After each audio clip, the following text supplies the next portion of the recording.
Thank you for your welcome. I'm as Dr. Victoria Hart, and I will be speaking today on creating a better world. I am speaking on the spiritual laws of living. I've learned in my life that when you kind of live like the laws of nature, you become in a certain flow. And when you're in that flow, things really kind of go pretty smoothly. It runs better. I know I've walked into my dreams come true. So I'm sharing them with you today. I'd like to bow our head in prayer. I do pray that the words of my mouth and the meditations of my heart please be acceptable in your sight. I pray for everyone here that they're blessed tenfold, as well as in Mark it says 100-fold for the time that they are spending here today. I pray that the message is such a blessing that they're willing to share it with at least one other person. And I do pray for your safe travels back to your destination. Amen.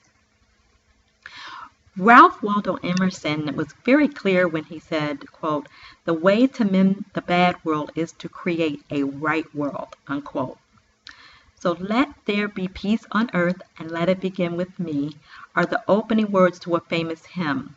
But what do the words really mean? How can we be filled with peace inside of ourselves and lead to peace on earth? The brilliant philosopher Teilhard de Chardin refers to, quote, "the impeccable wholeness of the universe," unquote. Yet what does this mean to us?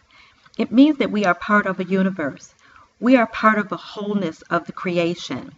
We do not walk the path of life alone. The whole universe walks with us, and we with it, the human race. We are all coming to a great realization that we all are one in spirit. Maybe each of us is somewhat like a pixel. Just as a hologram is made up of numerous pixels, each one containing all of the information that can be found in that total image. So each person may be like a particle of life containing all the data that is present in the sum of a total existence. Gautama Buddha, whose original name was Prince Siddhartha, grappled with the problems of human existence. Throughout his words were written as he spoke them. His disciple memorized many of his teachings and passed them on to succeeding generations by word of mouth. The principal teachings of Buddha are all called the Four Noble Truths. Quote, "First, that human life is intrinsically unhappy. The second one is that cause of this unhappiness is human selfishness and desire. The third is that the individual selfishness and desire can be brought to an end. And the fourth is that the method of escape from selfishness involves what is called the Eightfold Path.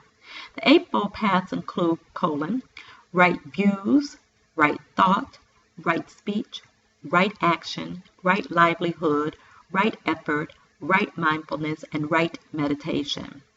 Certainly, this awareness of rightness and the letting go of personal negatives can do a tremendous amount to create a loving, caring, and more beautiful world. A good way to create a beautiful world is for each of us to be better individuals. There are certain universal laws of life that when followed can make life sweeter, more harmonious, more prosperous, more healthy, and more free. When we choose to abide by these laws, we reap the benefits of living in harmony with the universe. When we don't, we risk experiencing sickness, war, economic insecurity, and unemployment. The problems that create turmoil, pain, misery, and suffering in our world can change when each person makes a conscious decision to act and think for good of all involved. Personal motive is always a good guide. Ask yourself, quote, "Why am I doing the things that I do?" unquote. And allow the inherent wisdom of spirit to provide the true answer.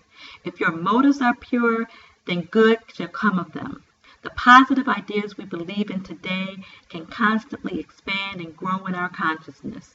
This could be termed being on the beam with the life. Pilots often fly using a radio beam as a guide. I know that since I do fly.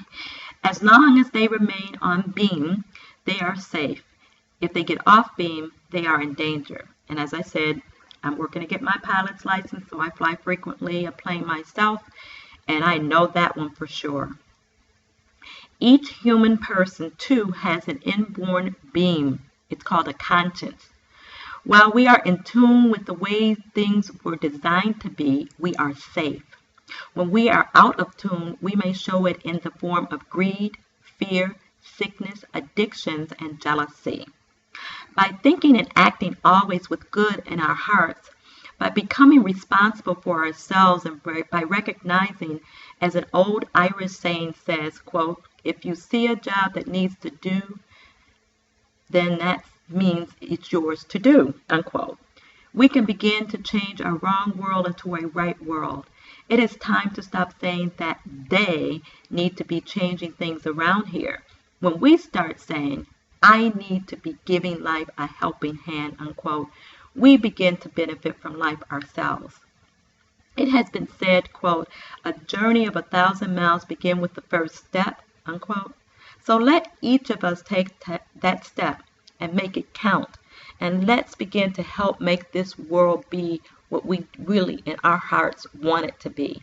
And let's do our purpose and our portion toward that. That's all.